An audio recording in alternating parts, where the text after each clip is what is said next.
Chers sœurs et frères dans le Christ, bonjour et bienvenue à cette méditation en ce dimanche de la 3e semaine du temps de Pâques.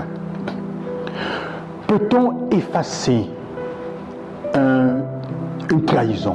Peut-on effacer une infidélité? Peut-on effacer un reniement? L'évangile d'aujourd'hui nous présente, dans l'évangile d'aujourd'hui, Jésus nous fait comprendre que c'est possible. Pour nous, il semble que c'est impossible, mais il y a une possibilité.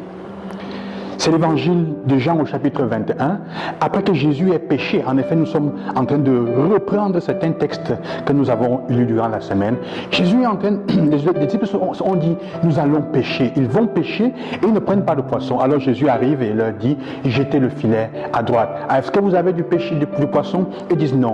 Et ils se jettent à l'eau. Le disciple que Jésus aimait le reconnaît tout de suite. Et Pierre se jette à l'eau pour aller vers le Seigneur. Cet élan de Pierre que nous connaissons toujours, cet élan qui lui a même coûté la honte de la trahison parce qu'il coublerait et Jésus le reproche pour cela. Alors Jésus leur dit, venez manger un peu quelque chose. Et il trouve que Jésus a déjà préparé de la braise avec du poisson. Est-ce que vous avez un peu de poisson? Il a déjà tout préparé. Jésus est déjà en avant. On peut comprendre que le Seigneur nous précède toujours là où nous devons aller. Il nous précède toujours dans ce que nous faisons. Et c'est une bonne chose. C'est une chose qui nous donne sérénité, qui doit nous donner tranquillité et paix. Là où tu vas généralement, là où on te demande parfois d'aller même contre ton gré, il faut savoir, le Seigneur parfois, quand il accepte, il t'a déjà précédé pour préparer la route. Aujourd'hui donc, je voudrais parler avec vous de cette dimension. L'attitude de Jésus envers Pierre nous fait comprendre qu'on peut effacer l'infidélité. Et nous fait comprendre quelque chose d'important. Pierre ne sait pas aimer comme Jésus aime. Il lui dit, est-ce que tu m'aimes? Est-ce que tu m'aimes d'un amour de don total, complet? Pierre dit, Seigneur, je suis capable de t'aimer seulement d'un amour d'amitié. C'est ce que je peux t'offrir en ce moment. Jésus a deux options. Ou alors il refuse et il chasse Pierre, ou alors il ne se contente pas de ça, ou alors il accepte ce que Pierre est en train de lui donner. Alors il préfère accepter.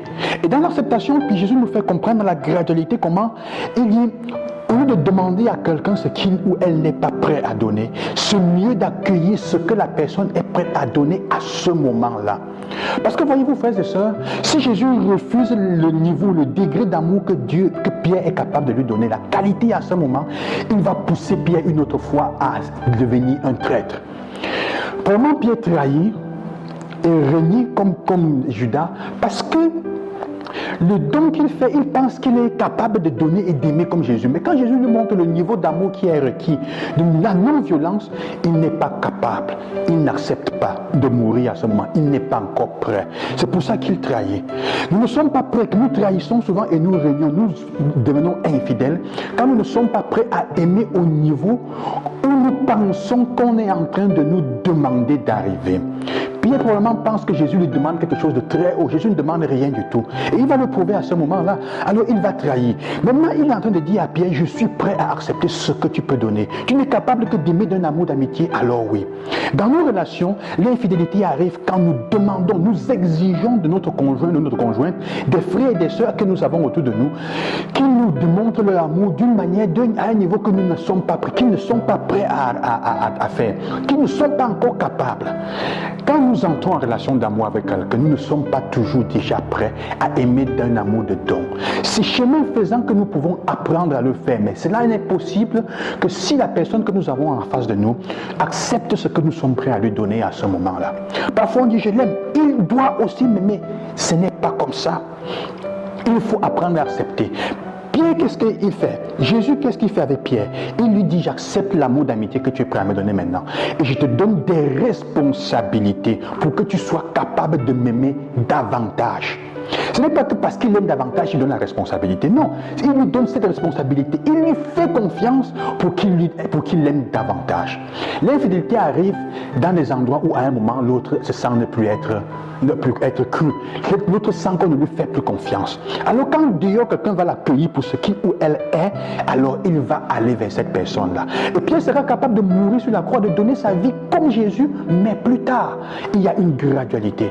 Chers frères, c'est important cela.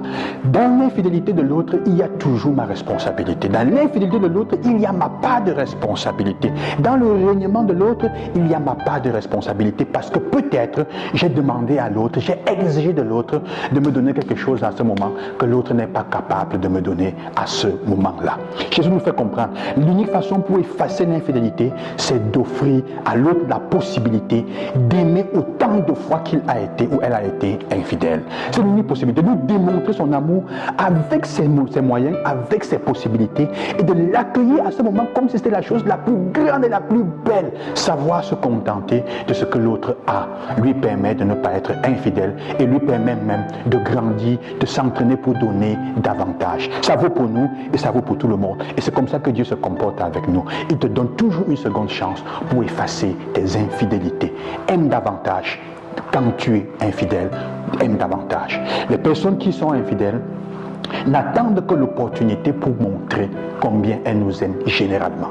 Si elles s'en vont, ça veut dire qu'elles n'ont plus trouvé d'ouverture. Que le Seigneur vous accompagne, qui nous aide dans cette semaine à travailler pour devenir des personnes fidèles et à aider les autres à effacer leur infidélité aussi et à accueillir pour que l'infidélité ou le règnement s'efface, comme le Seigneur fait avec nous. Le Seigneur Jésus-Christ, à demain, bonne semaine et que Dieu vous bénisse.